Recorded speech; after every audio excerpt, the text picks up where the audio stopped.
Welcome to the Stephen Mansfield audio podcast.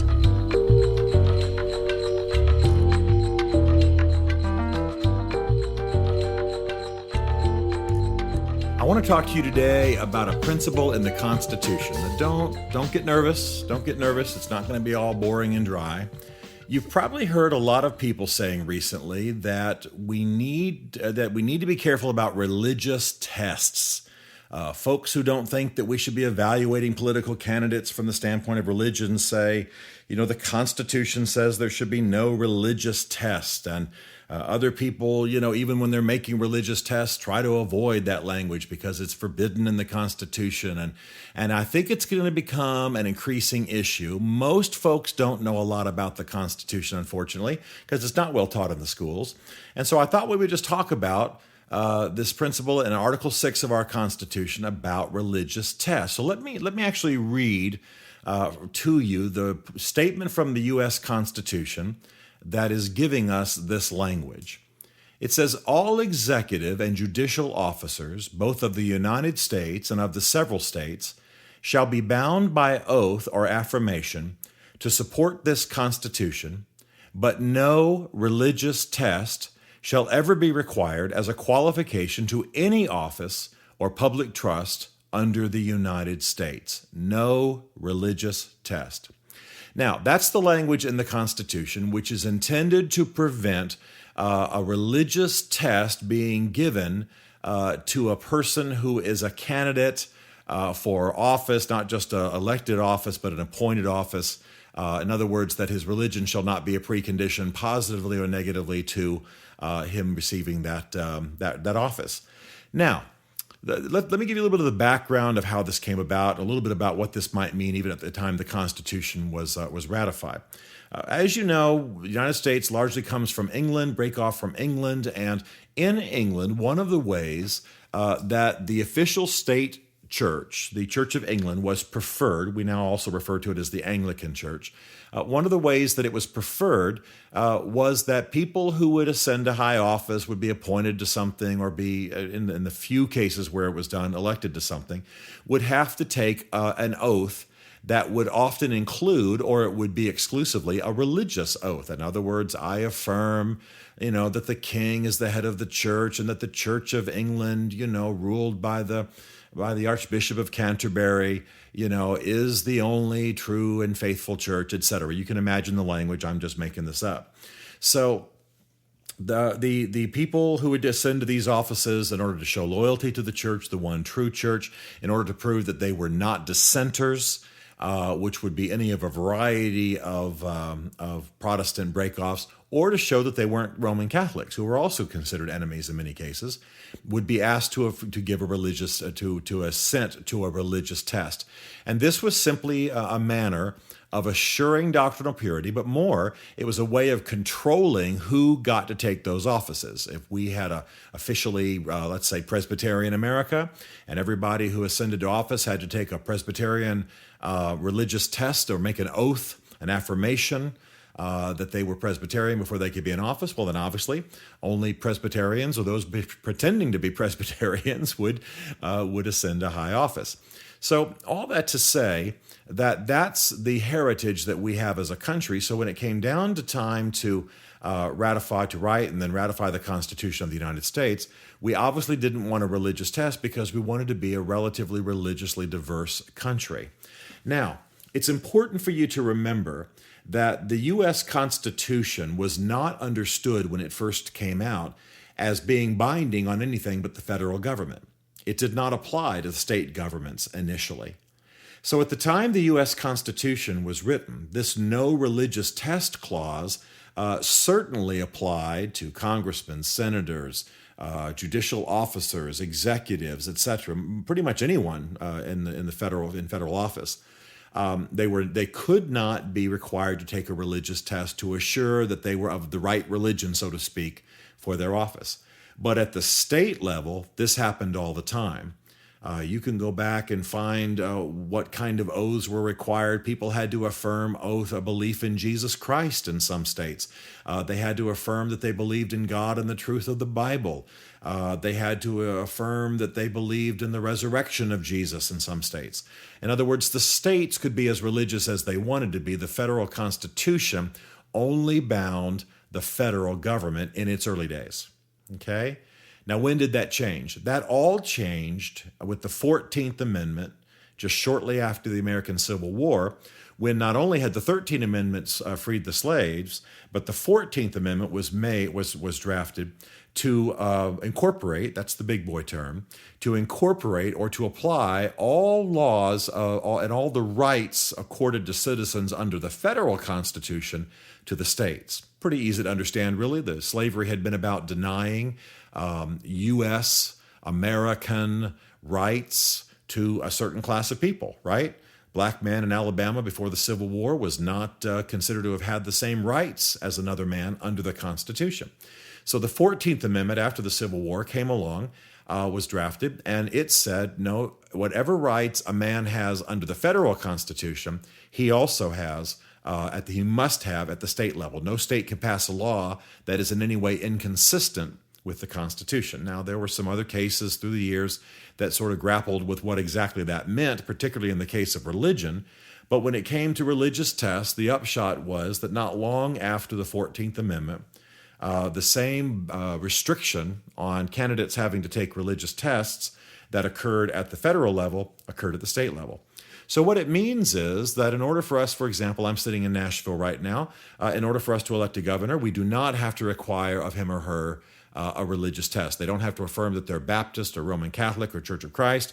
They don't have to affirm that they even believe in Jesus Christ or that they believe in the Bible or that they even believe there's a God or that they believe that even religion exists in the world. They don't have to affirm anything religiously to take office. Now, all of that is the official restriction, the official requirement that they are not to be bound by any religious test or obligated to take any religious test.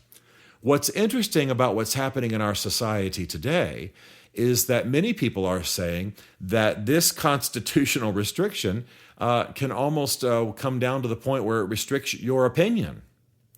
And so you'll find people on the various chat shows saying, well, in this country, there's not supposed to be a religious test, so you really can't make any kind of evaluation. You aren't supposed to really vote according to religion or not vote according to religion. Well, let's be very clear. The constitutional restriction on a religious test, on anyone having to sort of pass a test or take an oath or affirm their religious status before they can take office, that now applies both to the federal government and to the state governments, that is a matter of official policy. That is a restriction on there being any official test or affirmation or oath that a man or a woman has to take before they can take national or state office. That does not, obviously, in any way restrict you having your own opinion about people's religions. So a religious test is something official, it's something state, it's something legally mandated. The language was never intended to restrict what a person might think. Let me make an extreme case. I've already spoken, I think factually but kindly, about Mormons in my various podcasts. So let me just use this example because I think it's safe. Nobody will think I'm being serious. If I hate Mormons, if I'm just a guy who just thinks that Mormons are devils, I have the right not to vote for a Mormon because he's a Mormon. That's not restricted in any way. Now, if I happen to be the governor of Tennessee, I can't require my lieutenant governor to take an oath affirming that he has the same view of Mormons that I do. Or if he's a Mormon, I can't keep him from office because I hate Mormons. You understand what I'm saying? We're talking about two different levels. There's the opinion level, and then there is the official legal requirement level. At a legal requirement level, no religious tests. We love that in America. However, this is not a thought restriction. This is not intended to identify a thought crime or something, and you can believe whatever you want to believe. In fact, while I certainly wouldn't advocate anybody hate a religion so much they wouldn't consider anybody from that religion to be a candidate for office, I do think, and I've been advocating for years, that we should consider the candidate's religion as part of the package that we consider regarding them being a candidate for office. That's not bigotry. I've said many times, in an age in which I'm likely to know what kind of underwear a presidential candidate wears, what his dog's name is, I certainly can know something about his religion and what he believes about it. Particularly when, like Barack Obama or George W. Bush or Michelle Bachmann or Newt Gingrich or a couple of dozen other people who might ascend to high office, they say, I not only believe what I believe, but I intend to apply it to my role in public office. So on the one hand, we want no religious test. We don't want anyone to have to sign, an evangelical or Catholic or Jewish or Buddhist or, Hindu affirmation of faith before they can, ascend to office. We don't even want them to have to verify that they believe in the Bible, because then, of course, you get into those theological issues. What does that mean? And this is not the role of the state. So the restriction on a religious test keeps us from all that kind of stuff. However, that has nothing to do with the right of a citizen to evaluate a candidate on the basis of their religion, at least in part. And I'm of the opinion, and I've been advocating for years, that we ought to be asking more sophisticated religious questions. Even though I'm a Republican, I think that we let George W. Bush get by with just saying things like, when he was asked who his favorite political philosopher was, he answered Jesus Christ because he changed my heart. Well, what does that mean? And what does that mean about what you're going to do in office? And are you going to take us into a war with Muslims for religious reasons? And so and so and so and so. What about Barack Obama? Barack Obama came into office saying, I'm going to apply my liberal Christian social ethics to what I do in the Oval Office. What does that mean? What does that mean about the poor? What does that mean about the rich? I think you will find at the heart of what Barack Obama believes a bit of a criticism of the rich that springs from some passages in Scripture and that makes him prefer the poor over the rich. Is that legitimate? Well, that's my point right now is not to debate that. My point is to say it comes from religion. So if we're going to be a sophisticated electorate, particularly in an increasingly religiously charged age and an age of religiously charged politics, we cannot let the Constitution's language, which legitimately keeps us from having official religious tests in this country, from asking religious questions and evaluating the religion of the people that we are voting for. What does Michelle Bachmann believe? What does she believe about Muslims? What does she believe to be God's will? Will she get up in the morning and try to hear the voice of who she thinks is God and conduct policy on that basis? It's a good question. Newt Gingrich is a Roman Catholic. What does that make him believe about everything from abortion to homosexuality to the papacy, even to the pedophilia scandals in the Catholic Church? All of those things need to be pondered of a candidate, and it's not bigotry to do so. So we celebrate the ban on religious tests in Article 6 of the U.S. Constitution, but we believe that at a voter evaluation, think through the candidate, decide who you're going to vote for level, religion's got to be part of the package.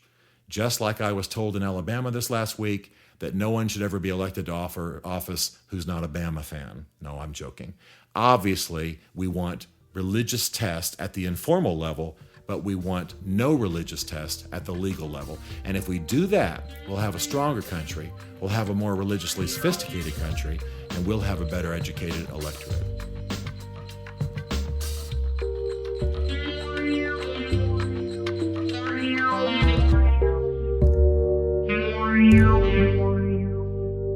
This Stephen Mansfield podcast was brought to you by the Mansfield Group. Find us at mansfieldgroup.com.